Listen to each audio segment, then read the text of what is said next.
we have captured Mr. Gorman, who's on his way in.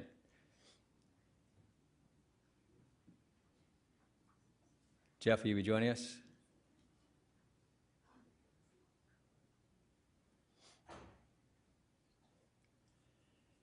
Mr. Gorman, we've already made your introduction, so I can just ask everyone for a warm welcome for Mr. Gorman, and again, Mr. Colvin.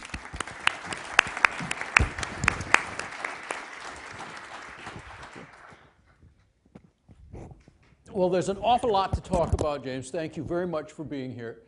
But I have to begin with the fact that through the firm, you have a tremendous window onto what's happening in the economy broadly.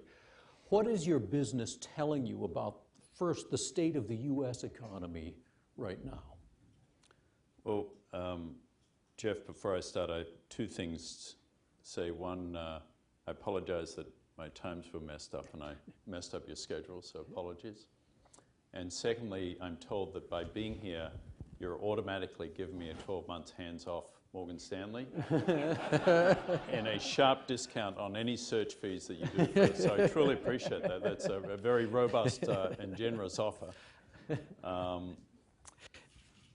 I think I'm not an economist, but as a businessman, I would say just a couple of things.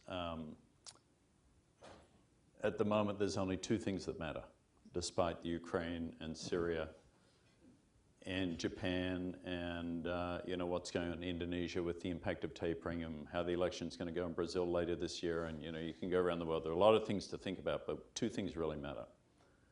One, the US has a real chance of being a positive upside risk. Right. And it's been a long time since we could say that. Right. And I will make a prediction for you that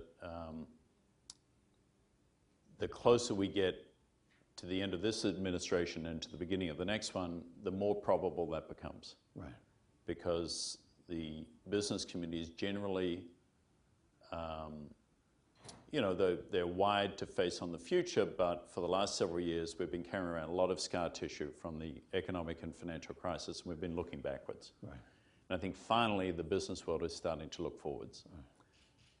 And there are going to be a lot of false starts. You see it in the jobs numbers, week in, week out. Everybody obsesses about it.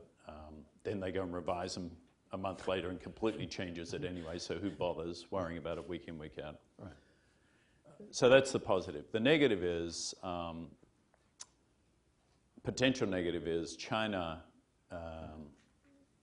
has the possibility of disappointing. Right. And whenever you have a situation where the base case and the bull case are the same case, you got a problem. That's a problem. Right? The base case for China is 6.5% to 7% growth. There is no bull case above that. Right. Nobody thinks China is going to grow at 8, 10, 12%. So we're in a very interesting scenario now where basically nothing else matters. Everything's surrounding it. People are talking about the emerging markets and what's going on. Who cares? Like right. India is always 10 years away. Something good is going to happen in India. You go 2 years later, it's still 10 years away. Right.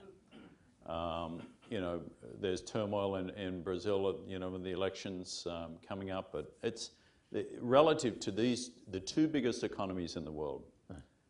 Both at very interesting inflection points. That would dictate what the next 5 years of global look like. Now, I will say, I dismiss Japan, but Japan is the third largest economy in the world. Right. It's done nothing for 30 years. Right. They have, between Kurata-san and Abe, a legitimate structured plan to turn around, obviously monetary, but also fiscal policy and some of the reforms they're putting in place. That could be a positive surprise. I wouldn't factor that in the thinking. And is there anything in particular to watch that will tell us which way the U.S. is going to go, whether that potential positive upside or potential positive surprise may come to pass? Similarly, anything in particular to watch that will give us a clue or a hint about China? Well, I think that the real thing to watch in the U.S. is GDP growth, but there'll be signs of sort of indicators like little flowers among all the snow here that we're starting to see some turn that spring might finally be coming. So you look for, some of the M&A activity picking up. That's a real sign of corporate confidence. I say to CEOs, you need three things basically to get M&A done. You need to have a strategy where it's sufficiently compelling that a board can get behind you in that decision and your key investors get behind you. You need the ability to finance it. Right. And you need to get comfortable with whatever the pricing environment is at that point in time. And M&A increasingly, I think corporations that have been sitting on their strategies because of the anxiety of the last 5 years, they have strategies in place. Financing is still cheap.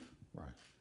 And the problem with pricing is it's never perfect. Everybody says, well, a year ago it was cheaper. That's true, but a year from now, who knows? So you've got to move plus or minus 10%. So I suspect by the end of this year, I'm not saying this is a booster for our business. I would make a bet with you that the fourth quarter of this year will be the best M&A environment we've seen for a long time, and it will continue through 2015.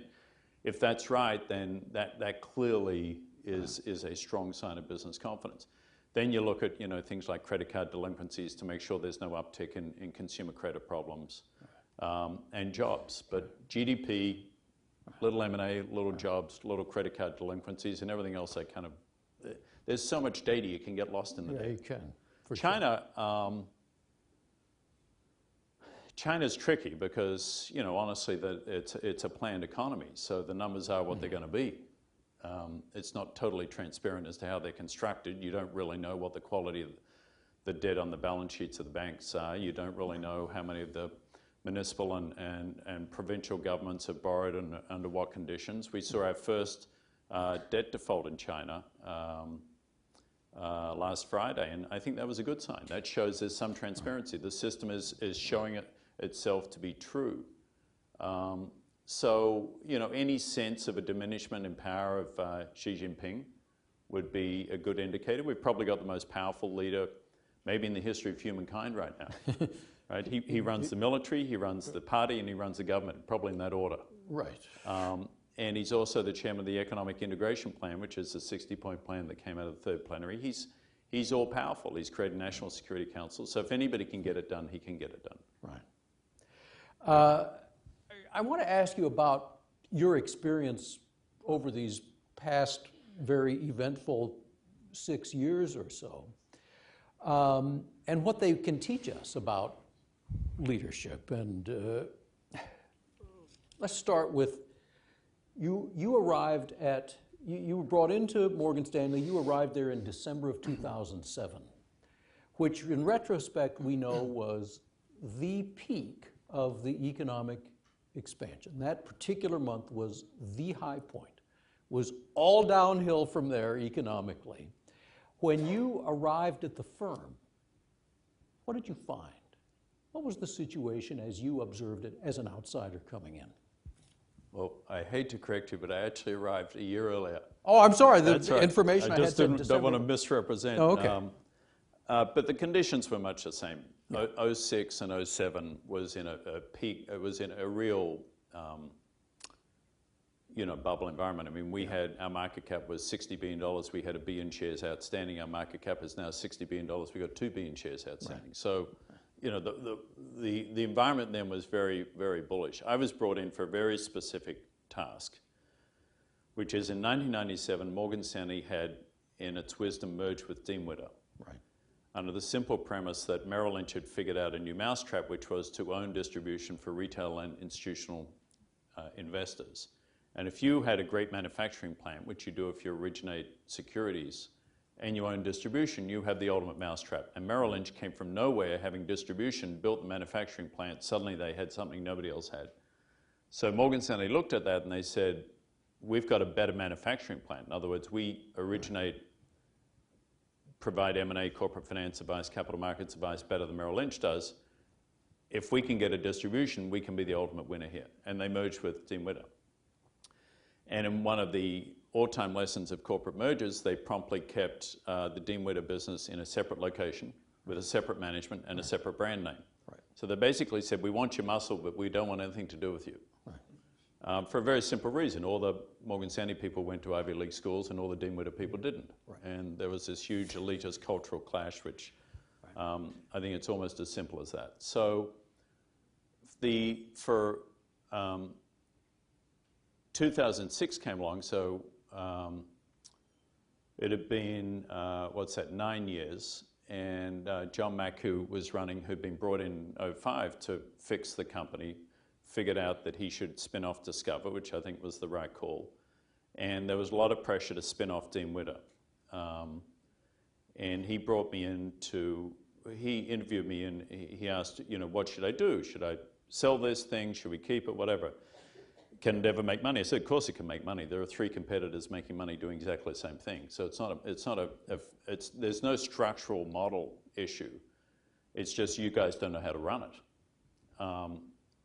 And I said, we'll fix it. I'll get a team together. We'll fix it. And then you can decide, do you double up or do you then sell it? But at least you'll get some value. So we were really pretty separate. We were sitting up in Westchester. We were trying to turn around a thing that had basically a break-even business model. And we turned that around in a couple of years and then, subsequently went back to John and said, okay, now's the time. Do you either sell it or double it? And I said, we should double it. Right. So it was, the world then was very buoyant. I mean, there were these enormous leverage finance deals going on. Everybody wanted to be a mini Goldman Sachs. They're building prop trading businesses. We bought into 3 hedge funds in 1 week. As a matter of corporate strategy, if a management comes to a board and says, we got a great idea and we haven't done it for 72 years of our existence, but we think the idea is so good we're going to do 3 of them in 1 week, Yeah. they're probably overeating at the buffet table, right? Right. This is not a good sign. So, there was a lot of expansionism. We opened 8 countries in 3 years. Right. We've closed most of them since. Right. Like everybody, we're all caught up in the this is a new paradigm. Right. So now we've come through the crisis, the recession, all of the new regulation. At this point, I want to ask you some real basic questions. At this point, there's a handful of big Wall Street firms remaining. What differentiates Morgan Stanley? Well, we're one of 2 that are pure securities businesses, or as close to pure as you can get. Right. Why I say as close to is we also have retail deposits that we collect through our wealth management business. Right. So there are 8 SIFI institutions, systemically important institutions in the US. Maybe a couple of the insurance companies have been added. Right. But the 8 are the 4 big banks, right. B of A, JP, Citigroup, and Wells Fargo. Well, they're big banks, most of whom also own large securities firms. There are 2 custody banks, Bank of New York and State Street, and there are 2 former investment banks, now bank holding companies, us and Goldman. Right. So we're very similar to Goldman, except we then added this retail distribution. Right. Which for us we thought was strategically important to do. So that's what distinguishes us, is you have at Morgan Stanley a firm that only is in the business of originating, advising on, distributing, managing, and trading capital. Right. That's all we do. We don't have project finance, we don't have banks in Poland, we don't have correspondent banking businesses. We don't do a lot of things other big universal banks do. And the difference between us and what Goldman does is they do exactly the same thing, but they do it overwhelmingly for institutions and for governments. We do it overwhelmingly for institutions, for governments, and for individuals. Right. So we have 7 million accounts. That's the